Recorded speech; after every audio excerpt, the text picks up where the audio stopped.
30 kilometers north of the capital of Iraqi Kurdistan, Erbil, lies Kawergosk camp, home to around 1,800 Syrian Kurdish families. They all fled northeast Syria in the chaos of the civil war. With the fall of former President Bashar al-Assad's regime, they now have renewed hope of returning. A decade in exile, but nobody's forgotten life back in Syria. We brought them from Syria when we left. The photo albums hold all our memories we have left of Syria. Ayaz and his family live near the town of Kamishli in northeast Syria. He says he fled to escape both compulsory military service in Assad's armed forces and forced recruitment into Kurdish factions.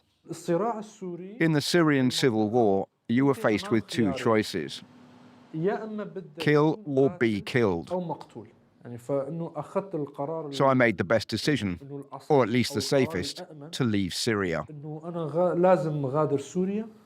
Ayaz has closely followed the aftermath of the fall of Assad with a mixture of hope and concern. At the moment, the situation is not good at all in Syria.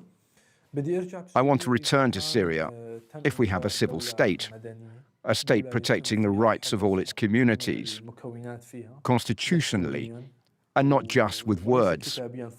We want the Kurdish areas to have a kind of special status, a decentralized state. Kurdish people see this decentralization of power as a way of enabling them to defend their languages and culture through local representation by elected Kurdish officials. But so far, the new authorities in Damascus have been opposed to this, arguing instead for the promotion of a centralized state. This is one of the reasons the camp's inhabitants are not rushing to return to Syria. People don't know what to do until they understand the situation, until there's a new president in Syria and we can see that Kurdish rights haven't been forgotten. Unless Damascus says that Kurds have equal rights in Syria, we cannot return. To get their demands heard by Damascus, Syrian Kurds know they must present a united front. But some people here are wary of the PYD, the Kurdish party at the head of the autonomous authorities in northeast Syria, and its armed factions, the YPJ and the YPG, reputed to be close to the Kurdistan Workers' Party, the PKK, which is in conflict with Turkey. Here, people are closer to the Kurdish National Council, an ally of the party at the head of Iraqi Kurdistan. Instead of a totally autonomous region, they prefer a form of federalism in which the Kurds could govern the provinces where they're in the majority. For several weeks now, the capital of Iraqi Kurdistan has been at the heart of negotiations between the two political factions after more than a decade of infighting. From the moment things changed, there has been a need to unite the Kurds.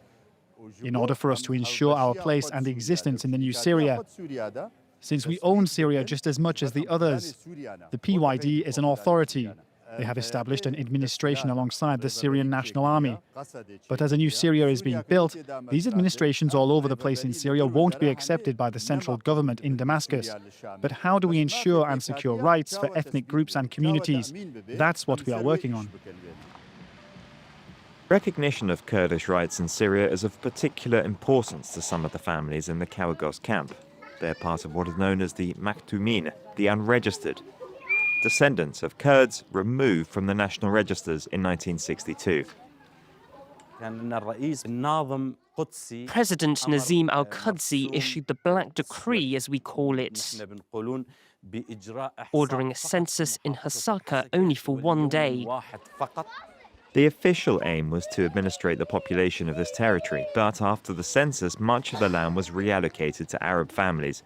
Around 70,000 people became Maktumin, stateless in their own country.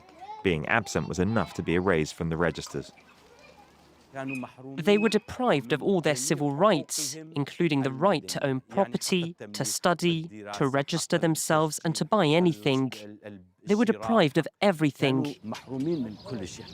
In 2011, faced with revolutionary uprisings, Bashar al-Assad tried to buy calm in the Kurdish regions by regularizing some of these Maktumin.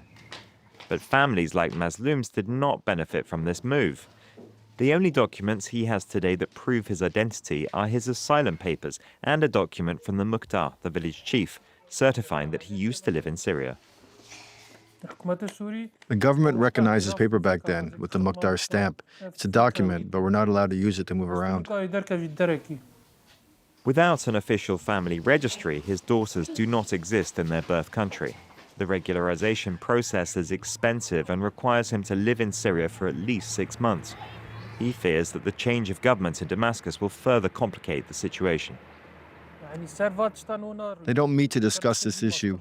They're focused on bigger problems now. It's difficult. We have barely any hope. It's better here at the moment. We can't return to Syria now. If we go back, we can't move freely. And if we go to non-Kurdish areas, we might be imprisoned. We've been given a residence here in Kurdistan, at least. His concern is that one day the camp will be emptied of its inhabitants and he and his family will find themselves stranded. For now, nobody is going anywhere as the Turkish are still bombarding the area. They're also waiting to see how the talks will play out.